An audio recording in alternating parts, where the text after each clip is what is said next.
Okay, 34-week bump day. Okay, we are here. This bikini is actually like kind of big on me, and it's a 2X. I don't know, I wasn't expecting that at my 34 weeks. So I'm gonna give you guys the 34-week bump date here, and I'm gonna sit down and discuss. I had a doctor's appointment this week, so we'll discuss that. And we got some more tests coming up and more labor and delivery. We're getting closer and closer. I'm gonna do a full birthing plan, so there's that. But let me just stand up and show you while I'm up and have energy, the bump date at 34 weeks. This is the bump. Bump, bump, bump. Okay, I have been klutzy. I have been very klutzy at 34 weeks, so the klutz is coming out. Okay, also, can I just like show you guys, this belly button is popping.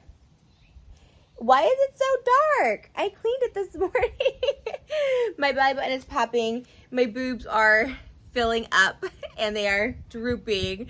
And they are having that calcium. They're having yellowish, milkish coming out of them. Yes, they are filling up. They need constant support. I usually have some sort of bra or something. These are not, it's not even supporting this right now. But I'm loving my belly. Literally, my husband will try to hug me or try and squeeze past, and this is like, my belly is just so big. We don't even like, I don't know. You know, I always thought I was like used to having a big belly, but I do think she's dropped. I know people are like, no, you'll know when she's dropped. I do think she has dropped a lot. I feel like it was so high, and now she's like a little bit lower. Like, I know she'll drop more. But I have been like urinating like constantly. Like, I'll go to the bathroom and I have to go again. And it's not just the feeling of having to go again, like a UTI, like I have to go again. And there's certain positions that make it feel that way. A lot of times when I like sit up or if I stand up, it's like all the weight comes there and I have to go. So it's been a battle because I've also been extremely thirsty. So I've just been taking potty breaks every like literally half hour. And that's just the life right now. So, the birds are chirping. The sun is shining and it's the end of the day. So, yeah, let's sit down and we'll discuss my doctor's appointment. Okay, I feel a little more comfortable now. Sitting down, I just like to show my little bump off. But definitely need to sit when I can, especially because I'm about to cook some dinner, making some hibachi tonight. It's my first time trying it, so need to rest my feet while I can. So, yes, we had a doctor's appointment this week. We are doing our doctors every other week now with our OBGYN. We actually have another doctor's appointment next week, but that's with a ultrasound specialist. We just really enjoy getting the ultrasound done, but also, you know, just checking up and stuff like that on the baby, making sure everything is good with her, especially because like I mentioned before, like I was sick the past couple weekends, like here and there, it was like a 24-hour flu, but just want to make sure everything is good and, you know, all that. So I'm on my 34 weeks. We're approaching 36 weeks. So the next time I go to the doctor, I will be getting a test for B strep. I'm not really sure what B strep is. I don't know if you like have to go into labor early with B strep. I guess it's just something that's like in you genetically, maybe. I'm not sure. But they said it was just kind of not non-invasive. Like you just kind of get swabbed up there. So we'll see how that goes. So far I've been so grateful. I'm so humbled that like every test has been passed and like I haven't had to go on like additional medication or bed rest or any of that stuff like that. So I've been super, super happy, super, super lucky. My baby is healthy and strong and we're kicking. So I pray everything goes good. I don't really even know much about B strep. I should probably look it up. I don't know like how you get it, if it's just something genetically, if it's something you do, if you can change something about it to change the course of it. I'm not sure. And then at 38 weeks, they check for dilation. It's super windy out here. I mean, I don't hate it. It feels good, but yeah. They're going to check for dilation. And my doctor had asked if we wanted to possibly think about scheduling an induction for around the time of our due date or a week prior. Better to have the baby a week prior than a week late, or if the baby's late at like 41 weeks, 42 weeks, sometimes booking a hospital appointment to get an induction takes up to 5 days. So then if you're already a week late and then 5 days. So we might schedule it, but he's like, you can obviously cancel or change your mind.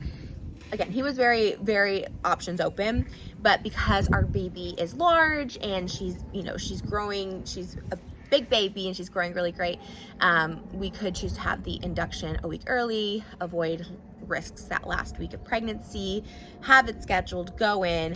I guess it's quite common that people do it. We're still kind of debating. We think we'll make the appointment for the hospital, and then, because right now as is, our due date is a week later than what we think. We always thought it was like a little off. We always thought we were a week earlier. So we will probably schedule it for the due date we think. So that way it's kind of there if we need it, and just have it prepared. And with getting induced and stuff and scheduling your induction, you know, a lot can just, you can just prepare more, you know, when to come in. It's not like waiting for your water to break. However, there's me who's like, I don't want my water to break. I kind of want to just like feel it all like happen, quote unquote, naturally. I don't think there's anything wrong with being induced early or doing something, you know, a different route. I got a birthing plan, so I'm going to do a whole video on that because a lot of people have been asking so many questions. So I think I'll go more in detail into that, just to kind of have it in my head and going over it with my doctor and stuff, just so we're like, we have a plan. And if the plan changes, I'm totally cool to change with it. But that's what I'm going to do for now. Don't even come at me with Google, like, oh, Google says you don't have to induce the baby early if it's been. Google will tell you everything. People will have all their own opinions. Doctors will have their own opinions, okay? Like, I love my doctor. Trust my doctor so much. He's been delivering babies for like years, like decades.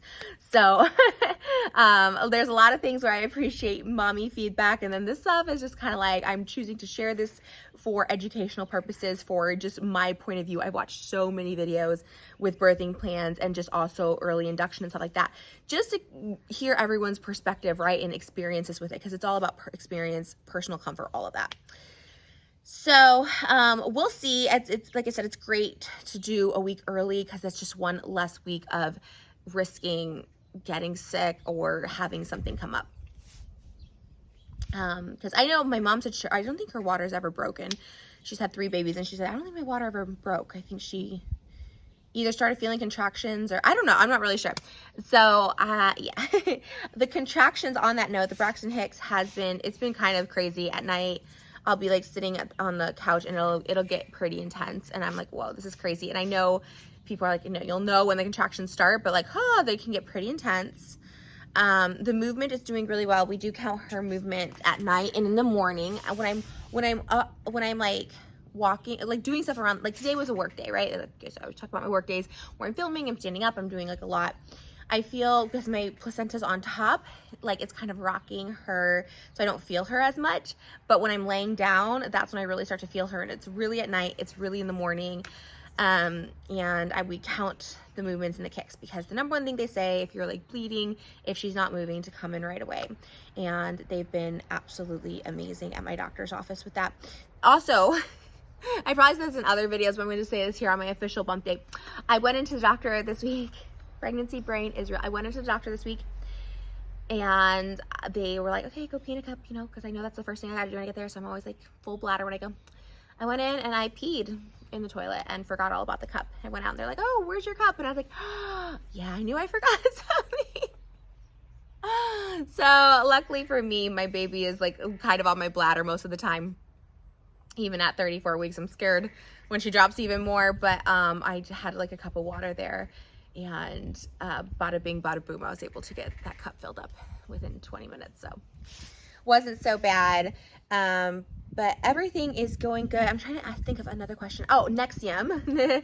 I was off Nexium because I didn't know if I was supposed to repeat it, but my doctor said that it was good to keep on it till the end of pregnancy, because that heartburn will be there till the end of pregnancy. Again, no matter what I eat, no matter what I do, the heartburn is there. So the Nexium, we're back on that, and it's been great. Obviously, my prenatal with the iron has helped so much with my tingly feet and all of that.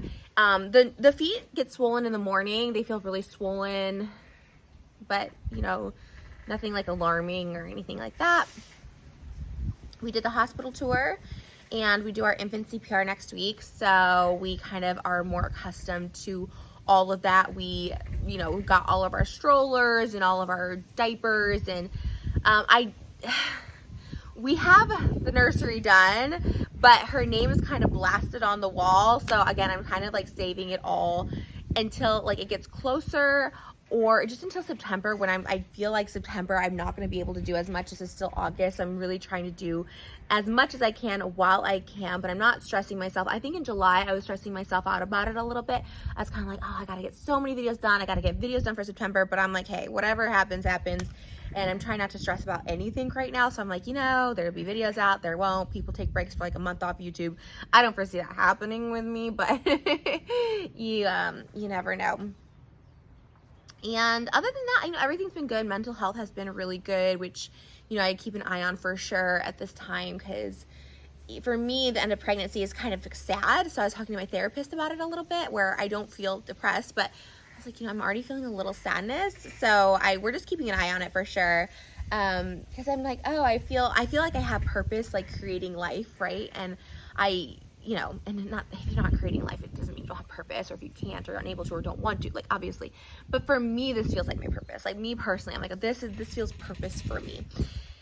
So I'm worried once the pregnancy's over, am I going to still feel purpose? I mean, obviously I have my daughter, so I think that's just a whole other level that I can't really fathom right now. But I just feel like I have such a connection, and such a special connection and unique connection that like no one else has with her. And I just like I was watching Mamma Mia 2 last night, and I just like started sobbing. It's basically where Sophie gets pregnant and her mom had passed away, and then it's a flashback where her mom was pregnant with her, and I just started like sobbing, and I was like, oh my love, oh God. And although I don't possess you with all my heart, God bless you, I just started like sobbing. So, and then the other big update, which I shared on this main channel, and I'll just share it again, is we are hibernating. We are isolating ourselves. We're quarantining ourselves from everybody, everything, going out to eat, going to get my nails done clearly, my wax, everything like that. I'm just doing all myself, and my hair, makeup, everything. And yeah, just really limiting people who come in and out of the house. We were having a lot of workers, but I think once everything, which will be finished in the next like week, luckily we're lucky, we have a multi-level house, so I kind of stay up at the very top floor while all the work is being done, including sleeping up there and all that stuff like that. So that way I don't have to like come in contact, and if I do have to come in contact with someone, I stay 6 feet apart. If I have to go out to the grocery store, I always wear a mask. If someone asks for a picture, I always wear a mask, just because it's at the finish line, and I'm a first time mom, and of course I'm a little paranoid about it, but the reality of it is, after she's born, which, it's like another 3 months. So the reality of it, we're going to be in the house for the rest of the year. So my content will be in the house. I'll be in the house. I personally love it. Like, it's my dream come true, because I'm usually always in my house. Like, you followed me on YouTube for 16 years, like, I'm always in my house. I don't really go out anyway, so it's like kind of a dream come true. The only thing is I do miss like seeing friends, having friends over, going out to eat and stuff like that. And they've been all really understanding, because I'm not used to being like totally shut out. Like, I like to go meet people, I like to be creative, do music, work on projects, all this stuff like that. But they've been really understanding, because it is, a flu can get me sick. Asymptomatic could get me sick. Like, people could carry viruses. It's such a crazy time right now and thank you guys for the comments on my last video, the people who had babies during the pandemic. A lot of people commented, it's better to be safe than sorry. And, eventually, kids have to get out and be kids and stuff like that. But because she is a baby and her immune system is going to be so low for at least 3 months before she can get any shots, we're going to just have holidays inside. And even family, like, again, my mom and sister, like, I know that they quarantine, but like other family that like travels and stuff like that on my side or his side, or it's very just like limited. And even when the baby comes, we're having everyone get the Tdap. I'm getting Tdap, flu shot, because it'll be flu season. She'll be here in the fall, so it'll be flu season, and just all of that before coming to see the baby. And it's all very immediate family that will do that, because it's a lot to ask. It's a lot to ask people too. I could see people, but it's like, oh, can you do a test first? Can you go do, and it's a lot to ask. And for me personally, I don't mind just staying in, resting, nesting, and kind of soaking all this last bit of pregnancy in, because it went by so fast. I know people online are like, it seems like it's gone on forever, but for me, it's gone by so fast. And I'm just so grateful. I know I always talk about like wanting more kids and getting pregnant again right away, but I'm so grateful. I just want to like spend so much time with my little baby. I dream about her. I like cry thinking about it. Like, I just can't even imagine and like seeing her and having her in my arms. So Pretty cool stuff. But yeah, I've been really, really blessed this pregnancy. So these bump dates have been nothing but pure joy for me to do. And yeah, thank you guys for watching these. They've been so much fun. Who knows? Like, I just don't even know what my life's gonna be like after baby. Like, where my content's gonna go, where I'm gonna go. Like, I don't know what it's all gonna entail. But hey, like, thank you guys. Like, for all the comments. I've been posting kind of like real vlogs this past week on this channel, and everyone's been really nice. And they're like, hey, like, I'd rather watch this Trish than someone anxious and causing havoc and self-destructive. And I'm like, I appreciate that. And those people, like, I'll keep posting, you know. I like it. For me, it's always been a documentation of my life and my journey. So yeah. Whew. My chest has been heavy. My belly and my chest, I'm like, whew, okay, there's a lot happening there. But I think that's it, guys. Thanks for watching this bump day, and there'll be baby content probably in September. I'm kind of filming it all now, and then kind of will release it because I just don't know what my energy is going to be like. I don't know when she's coming. She could be coming 2 weeks early. I had to get a phone call. So I'm going to just go wrap it up because I was wrapping it up anyways. I love you guys so much. Thanks for watching this bump date. And yeah, I can't wait for you guys to meet her. Thank God for social media right now, because all my friends and family can kind of keep up via social media. And you guys who have followed me on this journey, whether it's the beginning of my pregnancy or the beginning of my YouTube career, it's super fun to share it all. And I'm hiccuping. That's not heartburn. I'm hiccuping. And yeah, it's been so much fun. And I love social media for this reason. And yeah, I'll see you guys in the next video. I love you. Bye, guys.